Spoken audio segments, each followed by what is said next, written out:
जय गुरु। जय गुरु जय गुरु। परम प्रेममय परम दयाल श्री श्री ठाकुर जी के श्री चरणों में, परम श्रद्धा जगत जननी का श्री चरणों में, परम पूज्य पाद श्री श्री बरदा का श्री चरणों में, वर्तमान आचार्य देव के श्री चरणों में मेरा कोटि कोटि प्रणाम। आज ऑनलाइन में युक्त ठाकुर जी का पुत्र पवित्र पंजाधारी कर्मियोगण एवं दादा और माँ लोगों का यथायोग्य स्थान पर मेरा राजय गुरु प्रणाम रहा। आज श्री श्री ठाकुर जी के संबंध में कुछ बोलने का इष्ट प्रसंग करने के लिए बोल रहे हैं। जो भगवान अपने प्रकाश अपने करते हैं, हम लोग सब माइक के जैसा। माइक एक जड़ पदार्थ द्वारा निर्मित है, टीना का तैयार है। बहुत आदमी दूर से गाना सुनते हैं माइक से और कहलाता है माइक में बहुत बढ़िया गाना हो रहा है। तो माइक तो गाना नहीं गा सकता है, वो तो चेतन वस्तुएं नहीं है। हम लोग का स्थिति भी ऐसा ही है। हम लोग भी जड़ पदार्थों से बने हुए हैं। खिति और तेज मरुद्वम पांचों जड़ प्राकृतिक उपादान से बने हुए है मनुष्य का शरीर। और हम लोग का बोलने का, चलने का, देखने का सारी चेतन शक्ति है पुरुषोत्तम परम ब्रह्म परमेश्वर परमात्मा का। तो जो कुछ बधाई देना है उन्हीं को देना है, क्योंकि असली वक्ता, असली गाता, गाने वाले सब कोई है एक ही चेतन शक्ति। गलती से हम लोग माइक का बहुत बड़ा गुण कीर्तन करते हैं कि माइक बड़ी बहुत बढ़िया है। तो परम प्रेम श्री ठाकुर जी ने इस धरती पे आके ऐसा कोई चीज नहीं जिसके संबंध में बतलाया है। तो मेरा एक कलीग एडवोकेट, उन्होंने अनुरोध किया है कि ठाकुर जी पुरुषोत्तम, इसका लक्षण क्या है। एक दिन आप बतलाए थे लेकिन नोट नहीं कर पाए, तो और एक दिन बोलने के लिए, इसीलिए उनके अनुरोध से फिर से हम दोहरा रहा हूं कि जब ठाकुर जी के पास सत्संग सेक्रेटरी श्री ज्ञानेंद्र विकास गोस्वामी निराला निवेश में ठाकुर जी बैठे हुए थे, उस समय उनके पास ले गए थे नोदिया कल्याणी का स्पिनिंग मिल का मैनेजिंग डायरेक्टर श्री राम रंजन चटर्जी। उन्होंने ठाकुर जी को प्रणाम किया। प्रणाम निवेदन करने के बाद डायरेक्ट ठाकुर जी से पूछा कि ठाकुर जी पुरुषोत्तम का लक्षण क्या है। तो उन्होंने बताया कि एबनॉर्मली नॉर्मल, अस्वाभाविक होते हुए भी एकदम स्वाभाविक है होगा। विजली फुलिश, ज्ञानी होने के बावजूद भी मूर्ख जैसा, और गर्जासली सिंपल, बहुत जाक जमक पूर्ण होते हुए भी एकदम सिंपल रहते हैं, सहज सरल रहते हैं, और फुलफिलर ऑफ इंडिविजुअल कैरेक्टरिस्टिक्स, वैशिष्टोपाली।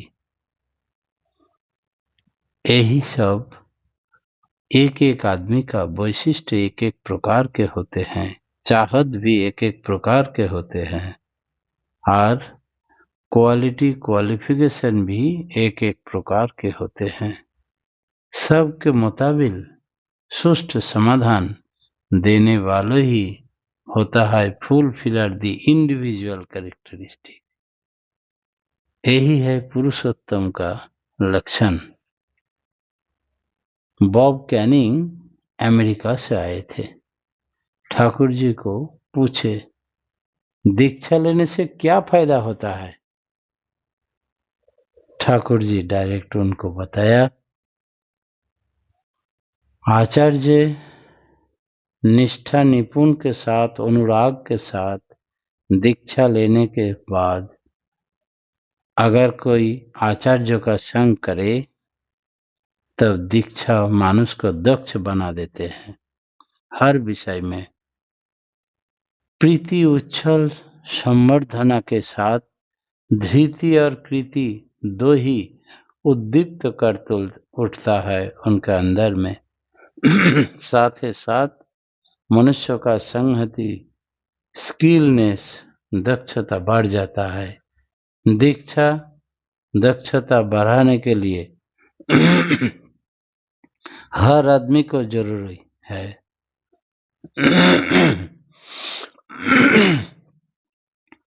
आदर्श प्राणता सृष्टि करता है, संहति बढ़ा देते हैं। इसीलिए दीक्षा हर आदमी का जीवन में जरूरी है। घोरमरा से आया एक मास्टर महाशय, मास्टर जी ने पूछा, Thakur ji body mind spirit, शरीर मन एवं आत्मा, ये तीनों का उन्नति कैसे किया जाए? ठाकुर जी बोले, पहले जरूरत होता है इष्ट प्राणता का। इष्ट प्राण हो जाने से उनके निर्देश मानना एवं उसके निर्देश मुताबिक चलने से आपका अंदर शरीर का, मन का एवं आत्मा का उन्नयन होगा, डेवलपमेंट होगा। और इसके साथ साथ आपको चाहिए और भगवान को जानने चाहते हैं तो उनके पास आना होगा, बसना होगा, बैठना होगा, सुनना होगा उनका बात, चलन चरित्र कथनी उनके संग करते करते धीरे धीरे आपका परिवर्तन आ जाएगा। कैसे? बोले साक्षात संजायते श्रद्धा, श्रद्धया दृष्टि शुद्धता, दृष्टि शुद्धता ही विश्वास, विश्वासात् निर्विचारता, निर्विचारात् भवेत् प्रेम, प्रेमश्चात्म समर्पणम आत्मसमर्पणम। अर्थात संग करते करते श्रद्धा आ जाता है, श्रद्धा से दृष्टि शुद्ध हो जाता है, दृष्टि शुद्ध से विश्वास आता है, विश्वास से आता है निर्विचारता, निर्विचारता से आता है प्रेम, प्रेम से आता है आत्मसमर्पण। इसीलिए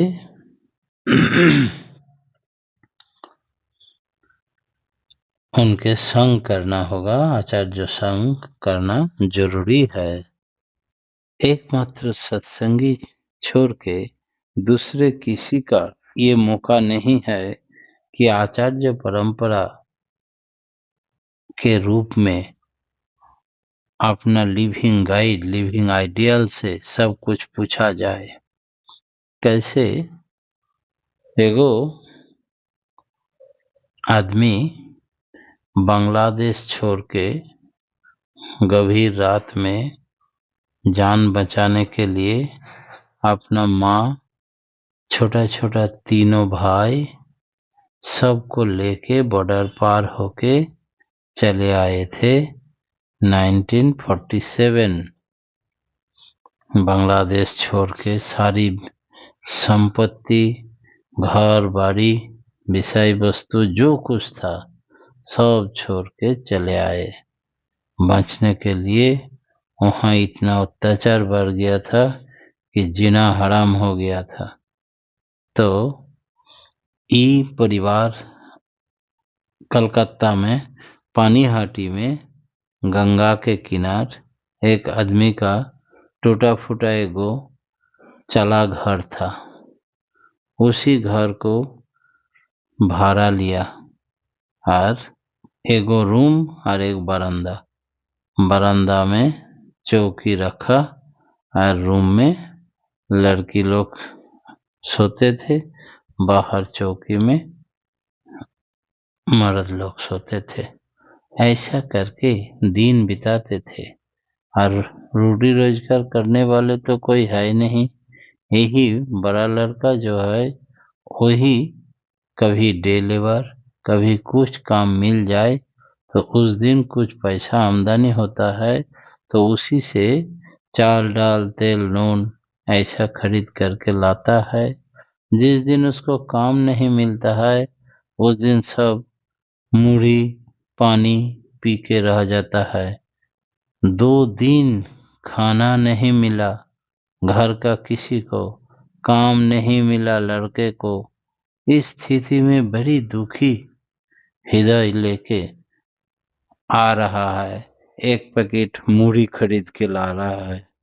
उस समय देख रहा है कि चौकी पर बैठे हुए हैं एगो काला पाड़ सादा धोती और एगो फुतवा सादा पहनते हुआ एक आदमी, बहुत धूप दुरुस्त चेहरा है। वो इन लोगों का माँ बाप और बाकी भाई लोगों को समझा रहा है। क्या समझा रहा है पता नहीं। वो तो बहुत गुस्सा से आ रहा है कि खूब कौन पकड़ लिया इन लोगों को। आके बोले, आइए दादा आइए, आज आप लोगों का दीक्षा देने के लिए आए हैं। ठाकुर अनुकूल चंद्र जी का सत मंत्रों में उन्होंने तो बहुत गुस्साया। दीक्षा लेके क्या होगा, खाना नहीं जुटता है, हम लोग की स्थिति में है आपको पता है। तो सब कुछ पता होते हुए ही ठाकुर जी ने असहाय आदमी के पास सहायक के रूप में आने चाहते हैं, क्या आप उसको इनकार करें। तो थोड़ी देर के लिए चुप रह गए। उनका पत्नी उनका माँ बाप बोलने लगे कि हम लोग सब कोई चाहते हैं दीक्षा हो जाए, वो ठाकुर जी उनको भेजा है, हम लोग का ये असहाय परिस्थिति समझते हुए उन्होंने आया है और ठाकुर जी सबको सहायता करते हैं तो हम लोग क्या उनका हेल्प नहीं लेंगे। दीक्षा लेने में तुमको क्या हर्ज है। तो दीक्षा लेने से क्या करता हो, क्या करना है। ले बस कुछ प्रणामी दक्षिणा फिर पैसा।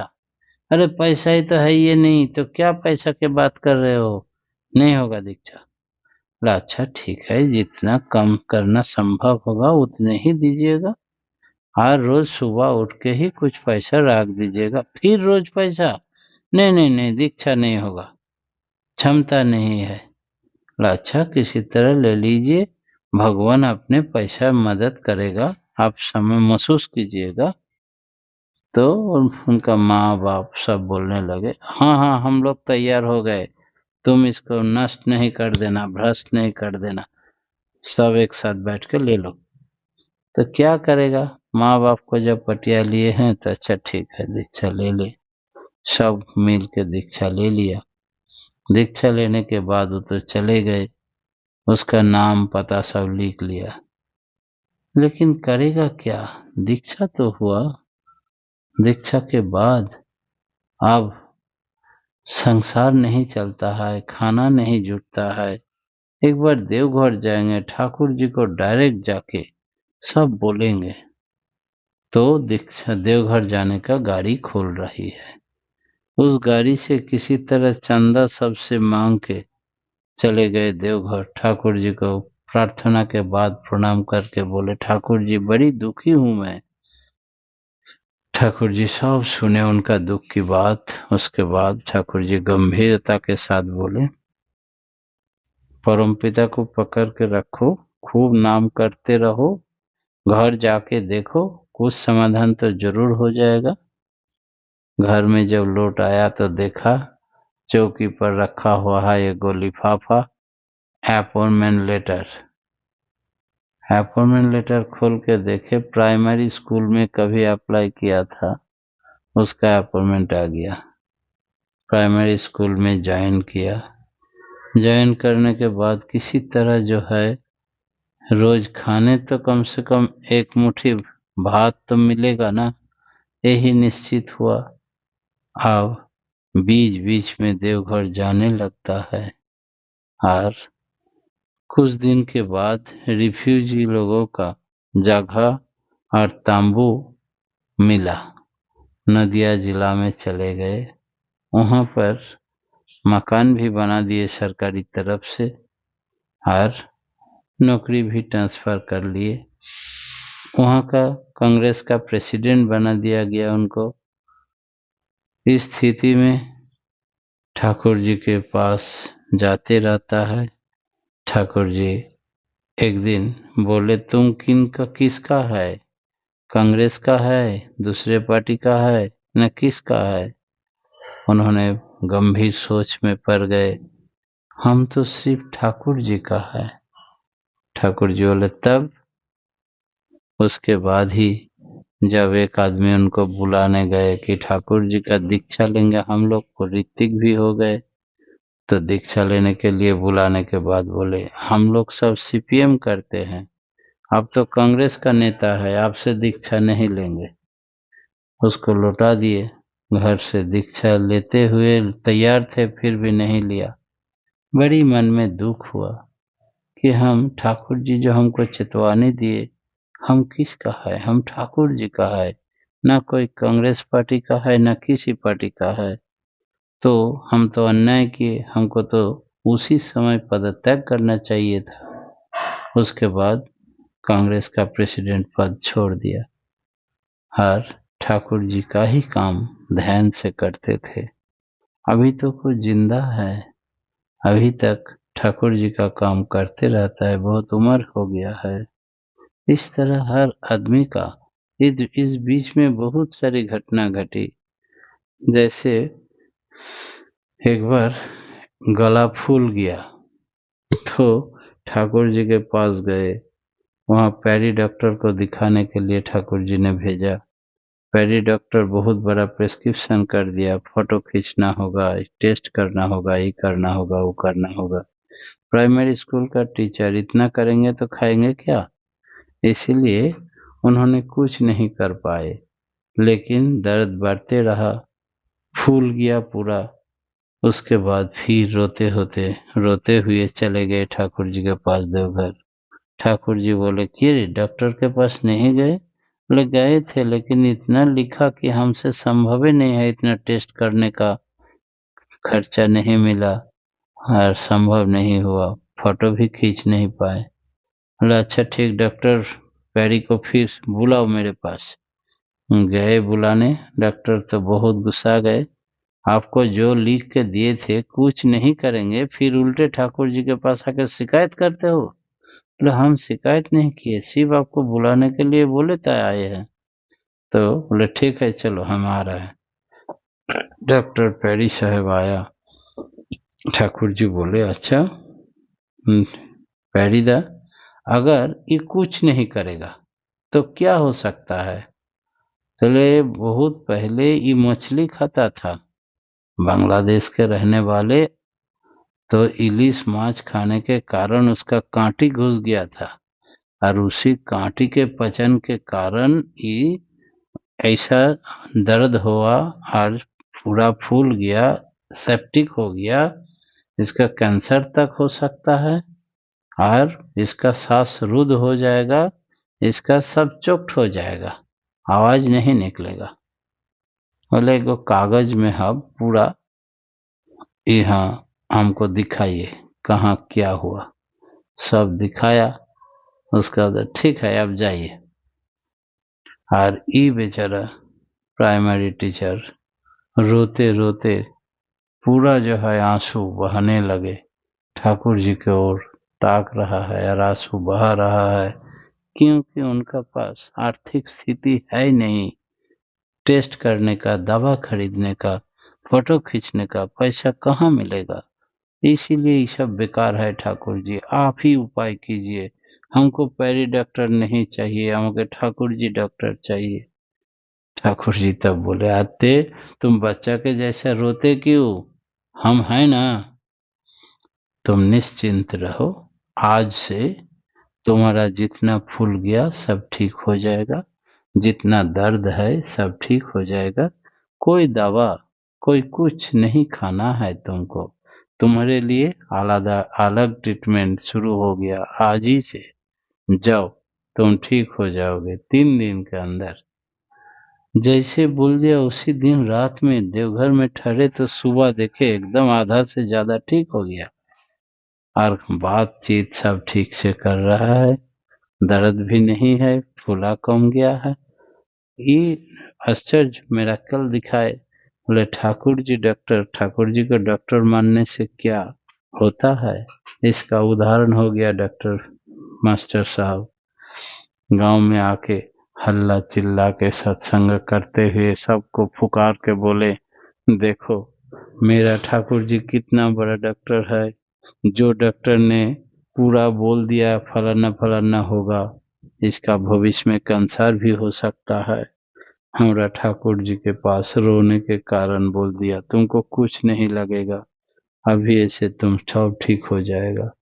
जिनके बात पर हमरा सब ठीक हो गया, दवाई दारू कुछ नहीं करना पड़ा।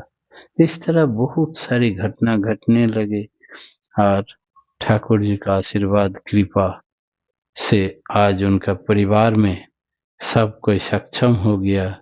सबको आर्थिक स्थिति और बुरा हाल नहीं है।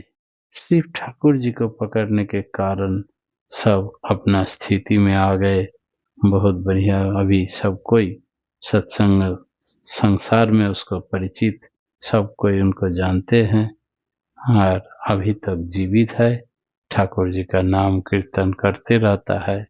परमपिता का श्री चरणों में हम लोगों का सबका मोती ठाकुर जी को मिल गया।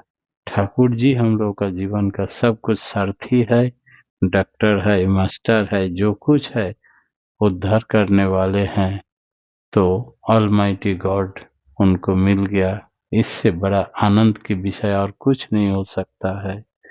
सबके सार्विक कल्याण कामना करते हुए मेरा इष्ट प्रसंग यही विराम देता हूँ। जय गुरु। जय गुरु दादा, जय गुरु। आप जितना ही बोलो सुनने दिल चाहते हैं हम लोग उनका छोड़ने का इरादा नहीं होता है दादा। परमपिता के रातुल चरण में आपके लिए शुभकामना चाहते हैं हम लोग। स्वस्थ निरग